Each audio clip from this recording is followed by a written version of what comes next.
Now I give the call to the member for Warringah. Thank you, Mr Speaker. My question is to the Prime Minister. Numerous workplaces in Australia have random alcohol and drug testing to help ensure a safe and respectful working environment.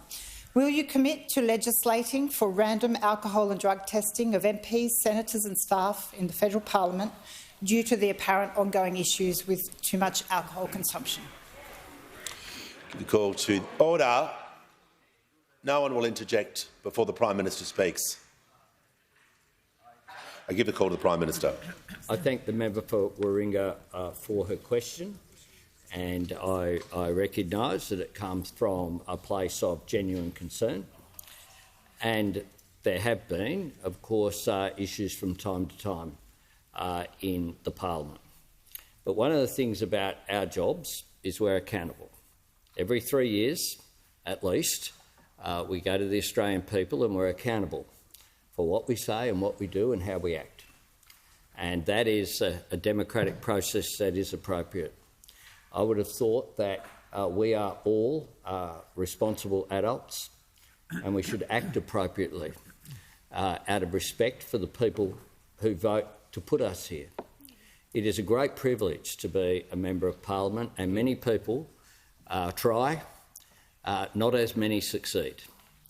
I've had the privilege of being elected to this parliament 10 times, and every day, I feel grateful and humbled by representing the community where I have lived my whole life in the inner west of Sydney, and being able to occupy the extraordinary position of being Australia's 31st Prime Minister. I don't want to see us be in a position where we say that we are unable to act like adults and to have the suggestion which is made. So I understand why she makes it, the member for Warringah, but it's not something that I have supported. I think that people need to act responsibly at all times, to bear in mind the great privilege and honour that we have of being in this chamber in the various positions that occur, whether they be on the front bench of either side, whether they be backbench members or whether they be crossbench members as well. So I thank the member for Warringah for her question. Call to the member for Spence. Thank you, Mr Speaker. My question is for the Deputy Prime Minister. How is the Albanese Labor government delivering key defence outcomes and cleaning up the mess of the last decade? Order. Give the call to the Minister for Defence and Deputy Prime Minister. Can I thank the member for his question, acknowledge his service. Shortly, the government will be releasing its response to the independent review of our surface fleet. And this will be a blueprint for building the most capable Australian Navy in almost a century. But it's important to understand where we're starting from, because we inherited from those opposite the oldest surface fleet since the end of the Second World War.